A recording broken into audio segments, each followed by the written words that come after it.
Encore un exercice. Essayez d'imaginer cette situation. Il y aura 10. Je vais vous donner environ 30 secondes pour la question. Okay? La première question.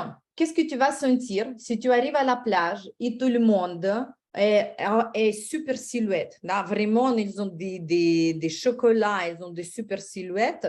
Physiquement, ils sont sexy et toi, tu as du poids.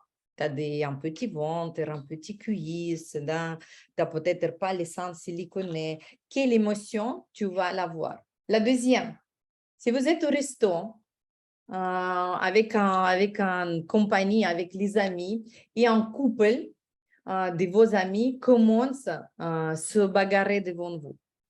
Il y a un homme, il y a un couple que vous connaissez, un homme, il commence à insulter sa femme, de lui dire des méchancetés, d'être vraiment agressif avec elle, et vous êtes comme le spectateur. Qu'est-ce que vous allez sentir? Troisième, imaginez que vous êtes venu à une soirée, vous étiez invité à une soirée, vous êtes venu, mais là-bas, tout le monde dans le robe de cocktail, très belle, et vous ne le savez pas. Vous êtes venu en jeans et en t-shirt. Et vous regardez, tous les hommes, ils sont avec les costumes cravates, mais les autres, les femmes, elles sont avec des robes, et vous êtes en jeans, avec des baskets et avec tout un simple t-shirt. Comment vous allez vous sentir? Quatrième, si un de vos amis commence à être arrogant avec le serveur, que le serveur il vous ramène, il commence à mal parler au serveur à côté, comment vous allez vous sentir? Il va le insulter, de dire des méchancetés, dire qu'est-ce que tu nous as ramené, comment vous allez vous sentir? Le 5, imaginez que vous êtes dans une compagnie que vous ne connaissez pas trop, que vous ne connaissez pas trop, c'est un nouvel environnement, le nouvel entourage, et vous allez dire quelque chose vraiment stupide, hors sujet, quelque chose qui est bizarre, une gag mal faite, personne qui a ri, et en plus de ça, il y a quelqu'un qui va dire, mais des fois tu dis des choses, elles sont tellement connes, franchement, comment tu as pu dire ça? Comment vous allez vous sentir? Sixième, si vous roulez, vous roulez dans votre voiture et une voiture de luxe, elle va vous couper la route. Vous roulez sur l'autoroute, il y a une voiture de luxe, hop, elle vous coupe la route. Qu'est-ce que vous en pensez? Le septième, une vieille voiture, une voiture extrêmement vieille qui vous coupe la route. Qu'est-ce que vous sentez? Le 8, imaginez vos enfants sont partis à l'anniversaire d'une copine. Ou d'un enfant de classe.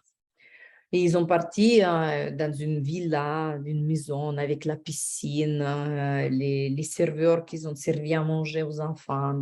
Les enfants, ils étaient cherchés avec le chauffeur, avec un super Mercedes. Dans la maison, il est tout chic en villa avec le jardin et tout. Vos enfants, ils reviennent à la maison et ils vous disent, maman, pourquoi on n'a pas le villa comme ça? Pourquoi on vit dans un appartement et on dort d'eau dans une seule chambre? Comment vous allez vous sentir? Le 9, imaginez vous devez préparer, faire un dossier de documents pour une procuration à l'étranger. Vous devez préparer plein de textes, apostilles, documents, les copies passeport, les copies carnet de famille, machin, les enfants et toute la compagnie.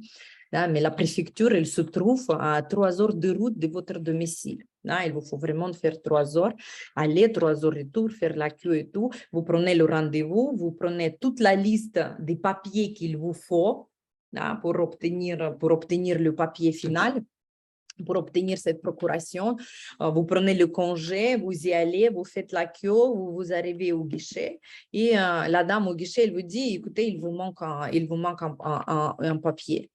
Vous lui expliquez que voilà, regardez ça, c'est la liste que votre collègue m'a donnée. Il dit non, c'est pas possible. Vous pouvez pas, je peux pas. Il faut que vous me refaites cette revenez après-demain avec le papier, comme ça, on va vous prendre. Vous comprenez que vous ne pouvez rien faire. Vous comprenez qu'il vous faut retourner faire 3 heures, que la journée elle est perdue, qu'il vous manquait. Comment vous allez vous sentir? La dernière. Imaginez, vous êtes sur le passage piéton. Vous êtes sur le passage piéton. La voiture qui passe à côté, il y a une flaque qui tombe sur vous. Comme ça, vous êtes toutes mouillées avec l'eau sale de route, mais la voiture, elle est partie. Votre sentiment. Classez vos émotions maintenant. Classez vos émotions selon l'ordre. Qu'est-ce que vous avez plus? 1, 2, 3, 4. On a les émotions, surtout là maintenant, ce que vous avez écrit. Là, il y a les émotions négatives et il y a les émotions positives. Vous écrivez 1, 2, 3, 4.